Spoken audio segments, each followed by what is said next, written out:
ये कहानी वाकई रोंगटे खड़े कर देगी।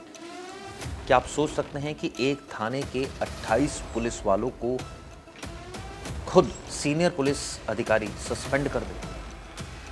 क्यों किया सस्पेंड, इसके पीछे लंबी कहानी, वो आज आपको सुनाता हूं। झारखंड का एक इलाका है जिसे कहते हैं बोकारो। बोकारो में खुंटा डीह गांव, जहां पर पुष्पा 18 साल की अपने परिवार के साथ रहती थी। जुलाई 2025 की बात है। काफ़ी खुश थे परिवार वाले, वो पढ़ाई भी अच्छी कर रही थी, कॉलेज जाती थी, आती थी। 21 जुलाई की बात है। 21 जुलाई 2025 को वो 10 किलोमीटर दूर अपने घर से चांस स्थित अपने कॉलेज के लिए साइकिल से निकली थी। मतलब उसके घर से करीब 10 किलोमीटर दूर वो कॉलेज था जहाँ पर वो पढ़ाई के लिए जाती थी। पढ़ाई में काफ़ी मेधावी छात्रा थी वो। उनकी माँ ये बताती हैं, उनकी माँ का नाम है रेखा देवी। वो बताती है कि स्थानीय खेतों में मजदूरी करने चली गई। शाम को घर लौटने पर पता चला कि पुष्पा वापस नहीं आई। पहले परिवार ने आसपास ढूंढा, फिर थाने पहुंचे, लिखित शिकायत दी, ये बताया कि उनकी बेटी घर पर नहीं पहुंची है। लेकिन आप सोचिए, पुलिस ने तब से लापरवाही शुरू की। और लापरवाही की इंतहा, या ये कहें कि हद क्या होती है कि परिवार 8 महीने तक थानों के चक्कर ही लगाया। कभी किस अधिकारी के पास जाते, कभी किस अधिकारी के पास जाते, लेकिन हर बार कोई ना कोई बहाना बना दिया जाता, ये कहा जाता कि हम कार्रवाई कर रहे हैं, लेकिन कुछ नहीं। जो थाना है, इस थाने का नाम है पिंडरोजरा थाना। पुलिस ने आश्वासन देकर उन्हें वापस भेजा और कहा कि हम आपको बताएंगे जो भी अपडेट होगा। लेकिन आप सोचिए, वो लोग बिल्कुल भी एक्टिव नहीं थे।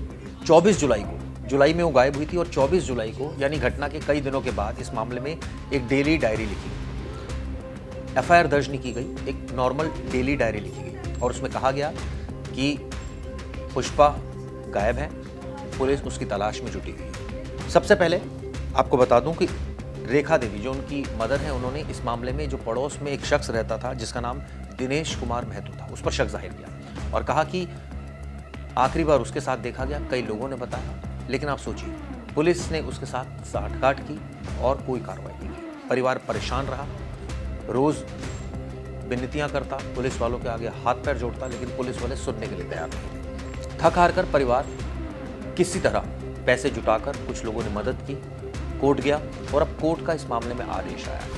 कोर्ट ने इस मामले में एसआईटी गठित करने का आदेश दिया। तब तक आप सोचिए 8 महीने गुजर गए। एसआईटी के जो हेड हैं वो हैं पुलिस अधीक्षक हरविंदर सिंह। उनसे भी परिवार मिला, कई बार मिला, और हर बार उन्होंने ये कहा कि हम इस मामले में जो भी अपडेट होगा परिवार को देंगे, हमारी टीम काम कर रही है, पुष्पा को ढूंढने की तमाम कवायदें की जा रही है। लेकिन सवाल ये उठता है कि जब शुरुआत में दिनेश कुमार महतो का नाम लिया, उस पर क्या कार्रवाई पुलिस ने की? और आप सोचिए, फाइनली अप्रैल में यानी 11 अप्रैल को इस मामले में पहली गिरफ्तारी हुई। जुलाई में लड़की गायब होती है 2025 में, और 2026 अप्रैल में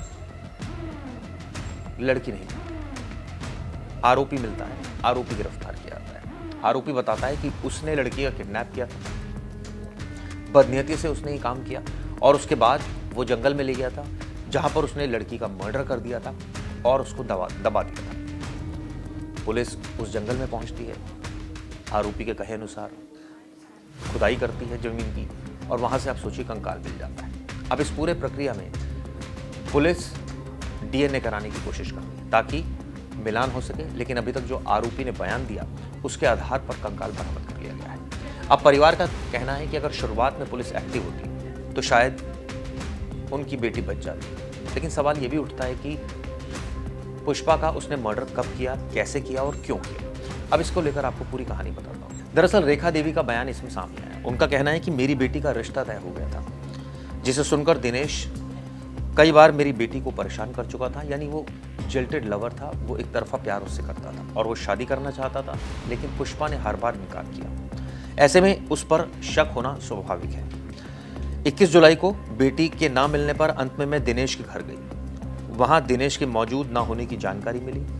जब मैं डर गई कि दिनेश की वजह से मेरी बेटी के साथ कोई अनहोनी ना हो जाए, इसके बाद पति के कहने पर मैं सीधा थाने पहुंच गई। ये रेखा देवी का बयान है, लड़की की मदर का बयान है। आप सोचिए 13 दिनों के बाद इस मामले में पुलिस ने जो एफआईआर दर्ज की वो अपहरण का मामला दर्ज किया, लेकिन जांच फिर भी कुछ नहीं हुई। सिर्फ मामला दर्ज हुआ, ना तो दिनेश को पकड़ा गया और ना ही लड़की को बरामद किया गया। हो सकता है कि उसने उसी वक्त लड़की की हत्या कर दी, लेकिन सवाल ये उठता है कि अगर दिनेश पर टाइमली पुलिस कार्रवाई करती तो शायद ये हालात ना बनते। कहाँ आए हैं आप? अब यही चास पे आए हैं। सदर हॉस्पिटल बुलाया गया है। वो छोटा बाबू गया था घर पे, जैसे ऐसा बात है, तुम लोग का खून टेस्ट होगा, जो आगे की जो काम है वो बोला किया जाएगा। तो हम लोग बोले ठीक है सर, चलिए। तो बोला जांच होगा, उसके लिए आपको बुलाया गया। किस चीज का खून टेस्ट हो रहा है, किस लिए हो रहा है? वो तो बोला तुम्हारा लड़की का जो कंगन ये सब मिला है उसमें मैच करेगा, जब वास्तविक आपका लड़की है कि नहीं, ये सब होगा। क्या लग रहा है आप लोग को? आप लोग को लड़के नहीं है? हम लोग को तो कुछ पता नहीं, जो उसमें मिल रहा है तो वही लड़की होगा, दूसरा कैसे हम लोग बोल सकते। और हम लोग शुरू से ही बोले थे जो भी किया है दिनेश से किया है, अभी भी बोल रहे हैं। क्या जी, मांग आप लोग की? हम लोग को तो जो मांग, जो जैसे मतलब जो अपराध किया उसको फांसी चाहिए। उसका साथ जो भी व्यक्ति था, एक आदमी से तो खून नहीं हो सकता है, वो बता रहा है नहीं डर से, लेकिन नार्को टेस्ट चाहिए। उसको फांसी होने से पहले नार्को टेस्ट चाहिए, जो कितना आदमी था इसमें। और जिस भी अधिकार में ये गलती किया उसका भी बख्शा नहीं जाएगा, उसका भी मतलब जेल होना चाहिए, बड़ा बाबू हो चाहे छोटा बाबू हो। उस थाना से तो इतना दिन दबा के रखा था। अगर आज पिंजरा थाना अगर काम करता तो आज मेरा बेटी जिंदा मिलता। आज माननीय न्यायालय सभी अधिकारी को बुलाए हैं वहाँ। आज सभी अधिकारी को इसीलिए बुलाया जो आप लोग कैसे काम किया, इससे घटना कैसे हो गया, और कुछ से हम लोग को तो कुछ मालूम नहीं है। इस मामले में दरअसल जब कार्रवाई हुई तो हाईकोर्ट के मार्फत हुई। हाईकोर्ट में एक अर्जी दाखिल की गई और सारी बातें बताई गई। ये बताया गया किस तरह से पुलिस ने इस पूरे मामले में लापरवाही की। आखिरकार इस मामले में जो डीजीपी हैं तदाशा मिश्रा, उन्होंने सीआईडी डीआईजी संध्या रानी महतो को इस जांच का जिम्मा सौंपा और उसके बाद इस मामले में जो दूसरे पुलिस अधिकारी थे यानी हरविंदर सिंह ने डीएसपी आलोक रंजन के नेतृत्व में एक नई एसआईटी का गठन किया। 9 अप्रैल को गठित एसआईटी ने 10 अप्रैल से जांच शुरू की और आप सोचिए 11 अप्रैल की सुबह दिनेश महतो को पकड़ लिया। ये वही दिनेश महतो था जिसे पुलिस कभी पकड़ नहीं पा रही थी। ये वही दिनेश महतो था जिसको लेकर तमाम तरीके की बातें की जा रही थी। ये भी आरोप लगा कि अभियुक्तों से पैसे लिए उनके साथ पार्टी की। इस तरह के आरोप परिवार ने लगाए। अब आप सोचिए इस मामले में एक कार्रवाई पुलिस ने की। जो पुलिस अधीक्षक है हरविंदर सिंह, उन्होंने इस मामले में पिंड्रोजोरा थाने के 28 पुलिस वालों को सस्पेंड कर दिया और आप सोचिए एक सख्त टिप्पणी की। उन्होंने कहा कि थाने पहुंचा और वहां पर अपराध का पता लगने में उपेक्षित मदद नहीं की। साथ ही अन्य स्रोतों से पता चला कि अभियुक्तों को बचाने के लिए काम किया गया। यानी आप सोचिए जिस पुलिस का काम रक्षक का है, जिस पुलिस का काम यह है कि वो फरियादी को ध्यान से सुने, वो अभियुक्तों से मिल गई और उनके साथ पार्टी की, उन्हें बचाने की पूरी कोशिश की और यही वजह रही कि 8 महीने तक ये मामला अटका रहा। जब हाईकोर्ट का इस मामले में डंडा चला तो पुलिस अधीक्षक ने तत्काल प्रभाव से 28 पुलिस वालों को सस्पेंड कर दिया। इसके अलावा इस मामले में कार्रवाई ये भी हुई कि आरोपी गिरफ्तार हो गया। अब लड़की का कंकाल भी बरामद हो गया है। अब आपको बताता हूं जिन पुलिस वालों के खिलाफ कार्रवाई हुई वो किस रैंक के हैं और वो कौन कौन है। दरअसल इन पुलिस कर्मियों में 10 सब इंस्पेक्टर हैं, 5 असिस्टेंट सब इंस्पेक्टर हैं, 2 हवलदार हैं और 11 सिपाही हैं। इन सबको निलंबित कर दिया गया है। लेकिन एक यक्ष प्रश्न अभी भी यहाँ बना हुआ है, वो ये कि सीनियर अधिकारी के खिलाफ कार्रवाई क्यों नहीं हुई। क्या सिर्फ जूनियर अधिकारी के कंधों पर बंदूक रखकर निशाना लगाना ठीक है? ऐसे कई सवाल उठ रहे हैं। सबसे बड़ी बात यह है कि पुलिस को अपनी जिम्मेदारी समझनी चाहिए थी, आरोपी को गिरफ्तार करना चाहिए था। हो सकता है पीड़िता को अगर शुरुआत में पुलिस एक्टिवली पकड़ती तो शायद वो जिंदा होती, लेकिन ऐसा नहीं हुआ। इसी वजह से परिवार कोर्ट पहुंचा और कोर्ट ने ये सख्त डायरेक्शन पास किया। ये जो लड़की थी जो गायब थी, पुष्पा कुमारी, उनके साथ उनका अफेयर चल रहा था और लड़की उनके साथ शादी करना चाहती थी और उसके लिए उनका कहना है कि वो उन पर दबाव बना रही थी। हालांकि ये लड़की दबाव बना रही थी या लड़का उसकी नई शादी होने से जो है परेशान था। ये दोनों में से क्या कारण है वो मुझे लगता है और डिटेल जैसे जैसे आएगी तब क्लियर होगा, बट लड़के ने ऐसा बताया है।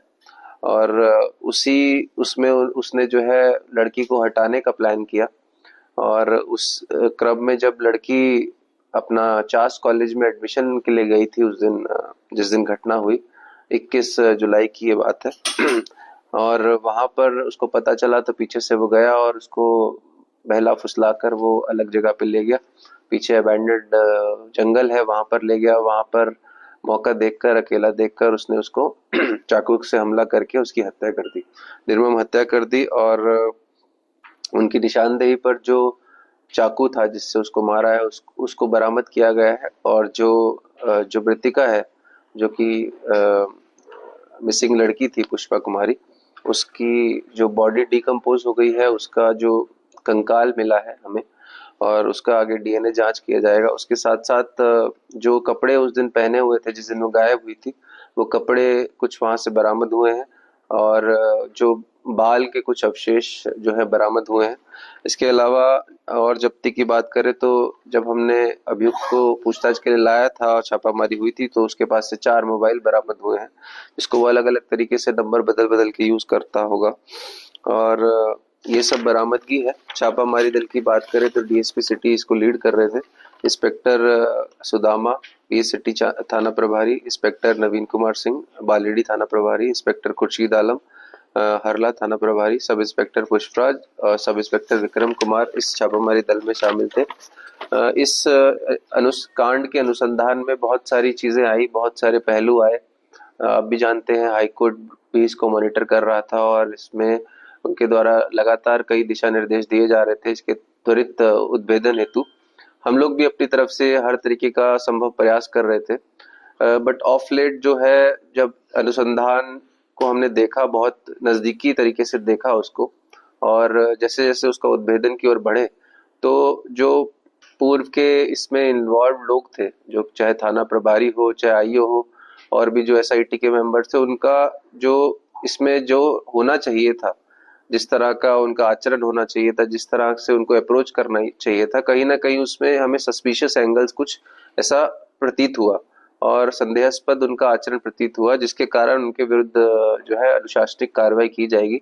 आज ही सभी को सस्पेंशन ऑर्डर्स मिल जाएंगे और सभी के विरुद्ध जो एसआईटी मेंबर्स थे, जो 4 एसआईटी मेंबर जिसमें थाना प्रभारी भी शामिल है, उन सभी के विरुद्ध है कड़ी अनुशासनिक कार्रवाई की जाएगी। बिकॉज इसकी वजह से आप, हालांकि जब अगर हम देखेंगे फैक्ट्स में तो लड़की जिस दिन गायब हुई उसी दिन उसकी हत्या कर दी गई थी, तो बचाने का प्रयास, मतलब बचाना संभव नहीं था, लेकिन इसको जल्दी उद्भेदन किया जा सकता था। हमें ऐसा लगा जब इसमें और नजदीकी से बहुत घुस के हम इन्वॉल्व हुए, तो ये थोड़ा सा डिसहार्टनिंग है हम लोगों के लिए, लेकिन ये सबक भी होगा आगे बाकी जो थाना प्रभारी, बाकी जो अनुसंधान करता है उनके लिए, कि किसी तरह का इस तरह का मिसचीफ अगर वो ट्राई करेंगे या कुछ भी सोचेंगे ट्रैक से हट के, जो हम लगातार क्राइम मीटिंग में, लगातार ब्रीफिंग में सबको बोलते रहते हैं कि जो क्रिमिनल इन्वेस्टिगेशन को कैसे रखना है, अपने एटीट्यूड, अपने बिहेवियर को कैसे रखना है, अगर उससे हट के कोई भी चलेगा तो उसको बख्शा नहीं जाएगा। ये एक क्लियर मैसेज है।